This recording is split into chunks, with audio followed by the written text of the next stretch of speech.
Come out to the bar.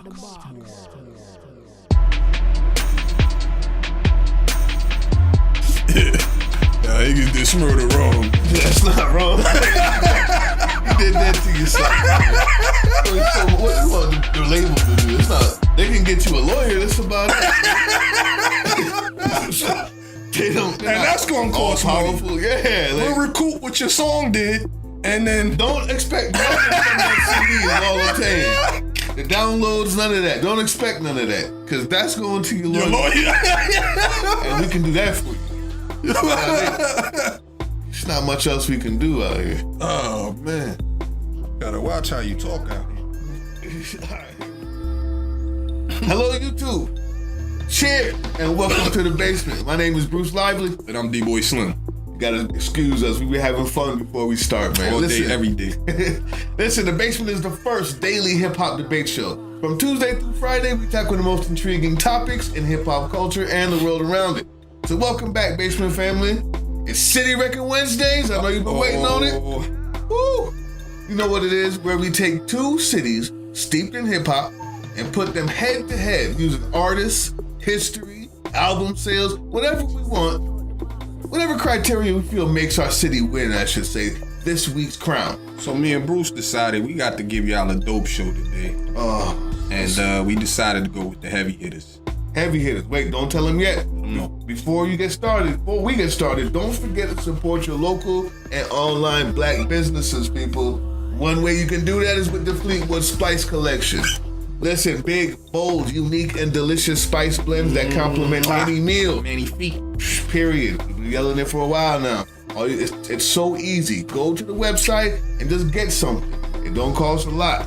Support the black businesses out here. I know you want to. You know you've been seeing it on this show for a while. So let's do it, people. Anyway, today's comparison. Compton versus Harlem. Harlem World in the building. This gonna be a good one. With that being said, let go.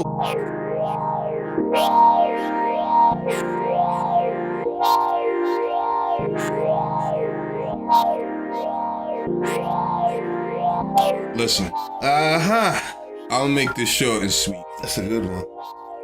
We should be out of here in 15 minutes. Before I talk about Harlem, though, what you need to understand is that this is the Mecca.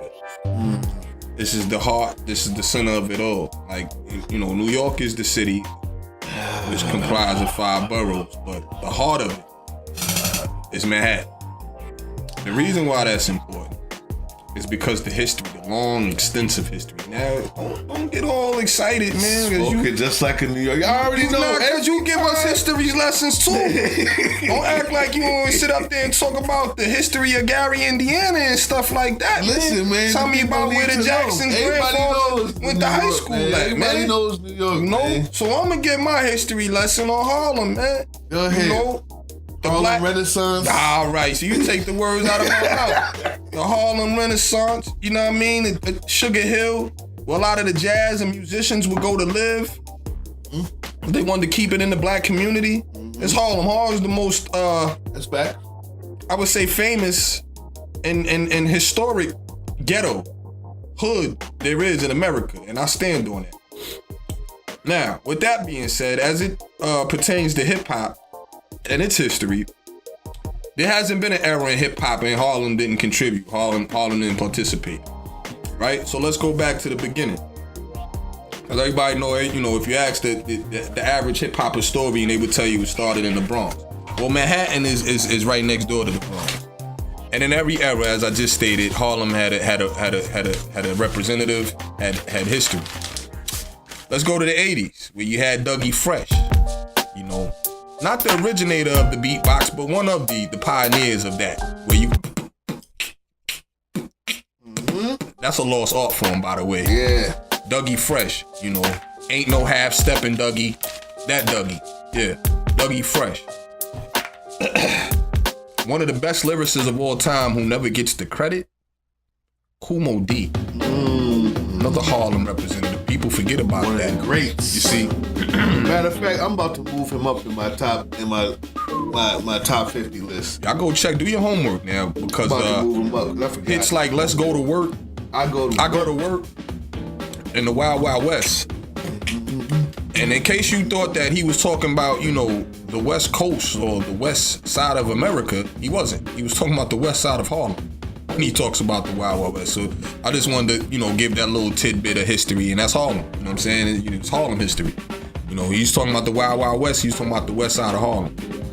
Now, moving forward, and like I said, Harlem's always had an era. It's always had history. It's always had representatives that put on and talk they talk and get fly with it in Harlem. The 90s era, the era I came up in personally.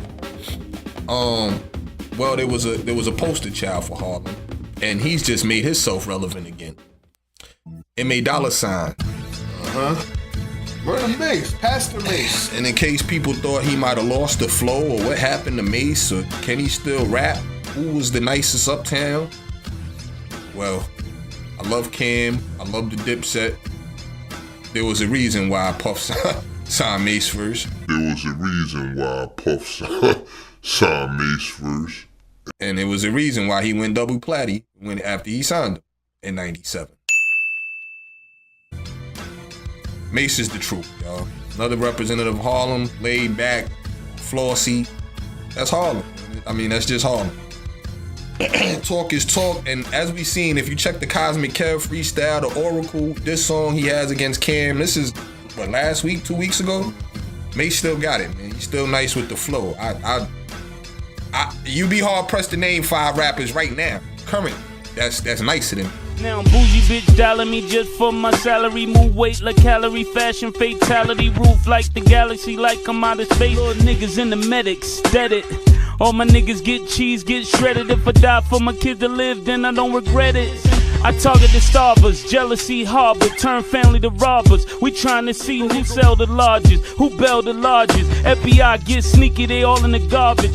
And if you say Drake, Kendrick, I'm willing to bet my last dollar in my pocket, one of them is gonna say, I looked up to me. Period. I've already heard Drake say that, which is why I'm so confident about it. But yeah, you had Mace who went double plat. He had platinum success before he exited the game and went to go be a pastor or do other things. Don't just gloss over that like that. You could speak on it however you want to speak on it. You know, he did what he did. He went to be a pastor. I just heard him talk about the autopsies and ducking the feds and the same freestyle that you talking about. He said he felt his life was threatened. He said he felt Cam threaten his life. He said he's a grown man with a family. He's not going to be intimidated or shook down or talk too crazy. He said he turned his head for the past decade and a half, which is why you haven't heard from me. But the flow's still there, irregardless, and he's still one of the nicest to do it. Period.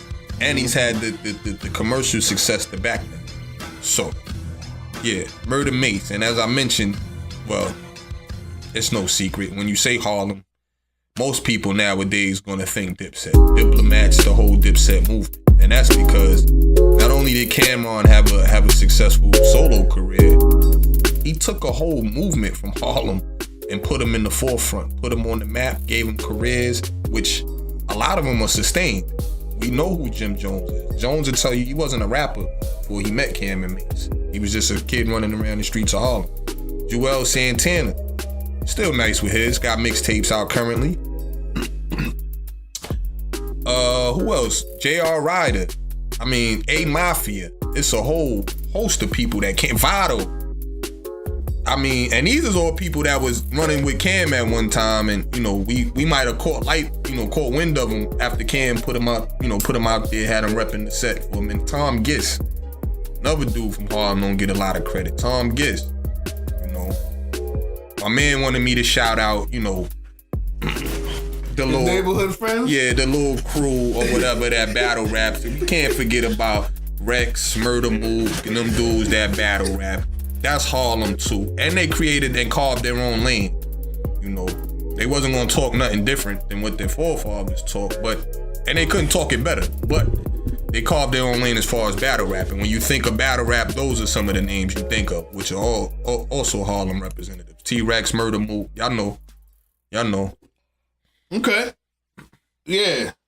And I can't take away from the history of Harlem.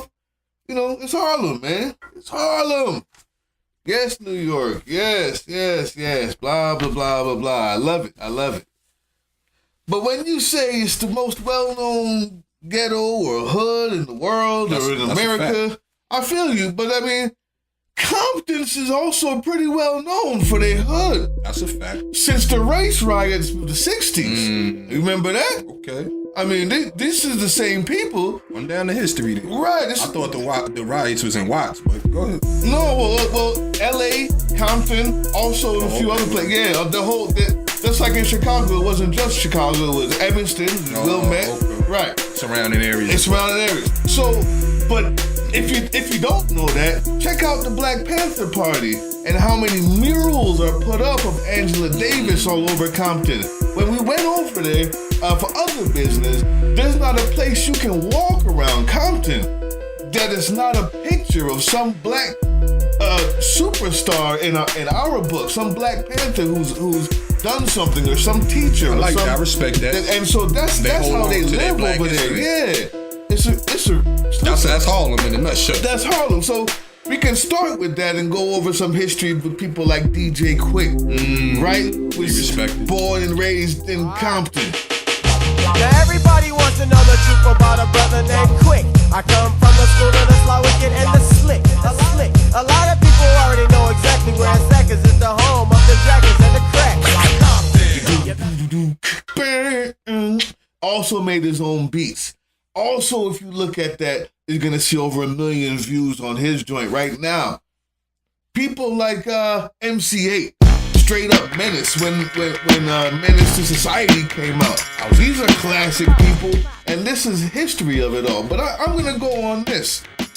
Harlem, dead nice, but this, when you're comparing the two in hip hop, people, this is gonna be quick.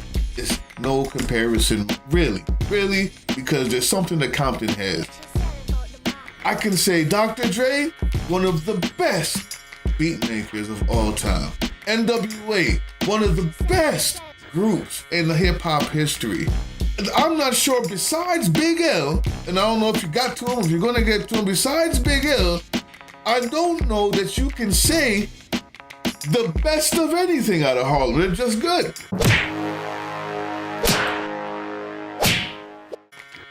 But compared to the best, N.w.a, one of the best of the hip hop groups of all time, is where we start to make these type of assessments. What is all time?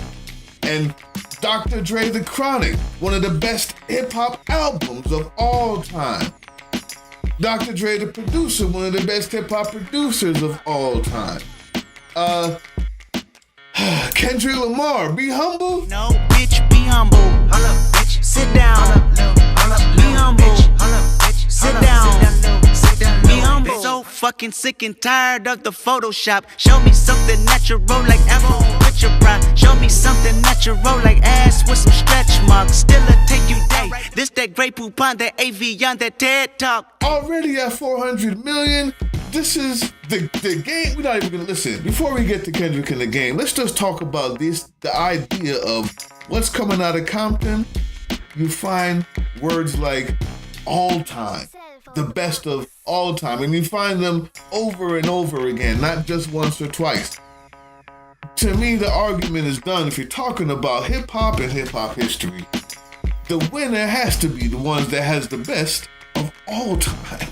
That's it. We're gonna get to the other ones, the new boys, later. I mean, what's your rebuttal to that, though?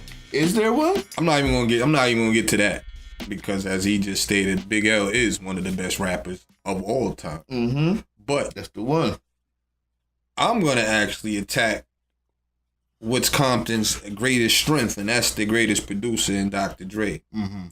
Now, attack is a strong word, but I'm just gonna give you a few producers that come out of Harlem. People, you know about the lyrics, people know about the trend setting, the styles and all of that. Sometimes people forget a lot of good production came out of Harlem, such as Teddy Riley, Dame Grease. If you're not familiar with Grease, check Hell is Hot with DMX, or check The Locks, Ron Brown. Check Big L production. Check Ether. If you heard of the song Ether with Nas, that's Ron Brown, producer out of Harlem. So, sometimes people, or don't know, or get it confused and mixed up. But Harlem has its share of producers just as well. Are any of those one of the best of all time? Though is what I'm saying. That's me. Dame Grease, I would say. Really? Sure. Facts. Those X albums was classic that he produced. So yeah, I would definitely throw Grease in that conversation. A lot of times because it's so much and the history is so extensive in Harlem, it's almost understated because of how often they do it. So a lot of people, and then as just like the demise of somebody like Big L, same thing in the streets. To give an short analogy, like the guy you never heard of who was crazy ill on the basketball court, but was swallowed by the streets or got killed or something happened to him or whatever. That's Harlem's story in a nutshell. Like a lot of these dudes you may not have ever heard of or whatever the case. Cameron, like I said, I can't speak enough because first of all, he started movement when New York was quiet. Cam came through with the Dipset, trend setting, which is what Harlem is known for, adding to the culture. What's really good? Things like that. This is coming from Harlem. Yo, B, this is coming from Harlem. This is coming from Manhattan. This is coming from the borough. Be humble. So sit down. Those are just a few of the terms, and y'all already know the summer Cam had everybody rocking pink and all. This is what Harlem does. They trend set. So I said that to say this is what Harlem is known for. I can't see where it's, I guess gangster rap or gang banging in your raps or whatever. I guess you could attribute that to largely in part to the influence that Compton had and the rappers out of Compton. But like I said, this is all Harlem has ever did, and this is why for me they stand out amongst the best to do it and better than Compton. While you have a few rappers in one group and one producer that stood out, you could say, well, he's the best of all time. Cameron, Mace, Big L, like I said, the list goes on. And Loon, Tom Giss, these dudes, you put them up against anybody. You're not out rapping you. And just in case you thought, oh, that's the 90s, that's back in the day. Well, look at Dave East today. Me and him have debated. Me and him have debated who's the best, who's the nicest or the nicest youngest kid out right now, whatever the case. You chose Dave East. I've said East over time, and I still stand on that. I'll tell you what. I feel you on that, and the list goes on. What I'm saying is, when you're talking about the best of all time or one of the best of all time, this is not just because I think it's the best. These are the critically named the best. These are the people what Grammys have told you. Like, everybody agrees that Big L's one of the best of all time. The other dude that you talked about, I mean, I don't know. I like the X joints. Who, Mace? No, I like the producer. I like. Ain't Grease. I like. And be honest with you, I've even heard the name before, but I couldn't sit there and tell you honestly that other people know this. And so when I say it, well, Teddy Riley is another one. Okay, fine. One of the best producers of all time. I throw him in the conversation too. He's from Harlem, St. Nick Projects. Okay, so let's go Harlem. Stand up. So, Game, let's go to the new people now. Not only people like MC8 and DJ Quick started a type of music that's lasted till today. Kendrick Lamar and The Game is where I'm gonna end this. There's more I could say, but the truth is, when you look at what Kendrick did at the BET Awards 2 years ago, or a year ago, I believe, like a medley of songs, the fire behind them, and then all the people coming out of jail, raising the black fist. It was one of the most emotionally stirring performances and lyrically stirring performances that I've ever seen, period, hands down. And if you don't believe me, go watch it again. Just pull it up, Kendrick Lamar BET Awards. It's gonna be the first thing you see. Not only that, his multiple albums that have each gone platinum and over platinum. You're looking at humble 400 million views, and every other thing you click on by him is that much. I'm talking about critically acclaimed. I'm talking about when they say one of the best in the conversation of who's in your top 10, Big L is there, well, Kendrick is there, and there's another one named Game. Look how they envy me. Huh? Keep it funky. Game not nice in the Big L. Keep it funky. I will say, when I listened to the Game's first album, I thought he was the next coming. Hands down. Let me get you on record. Game nicer than Big L? I thought when I heard that first album, I have to do some more extensive research to decide if that's true or not. I would definitely put them against each other. Dancing. I would definitely put them You gotta against start each other. Harlem shaking. Without any hesitation. They gotta start Harlem shaking. I would take that. When you And you would too. You know. Listen to Game. Not the stuff he did where he started sounding like Hobson for some reason. I'm talking about Game, the first and second album where he's sitting on the tire. L is where it stops. Separate the boys from men. Listen, people. Game nicer than Kumo D? No, not many people nicer than Kumo D. But besides that, this is what we talk about. My right hand man is a mic stand. We call it MP me. You know what I'm saying? I ain't gonna hit y'all. I ain't going nowhere till they love me, boy. Okay, so listen. So it's up to y'all. This is my wrap up. Is my idea of what's considered greatest, one of the greatest, some of the greatest. All of these titles come with a historied city steeped in Black Panther and steeped in Black history, period. In American Black history, one of the forefronts, just like Harlem. The separation starts when you name those names like best of all time, one of, and this and that. And then Kendrick Lamar, hands down, is you know what? Just say it. He's the best rapper out right now, period. And people like Mick Jenkins and Vic Mensa, you're gonna find me saying I compare them to him. The reason why I compare them to him is because he's right now what Eminem was 10 years ago.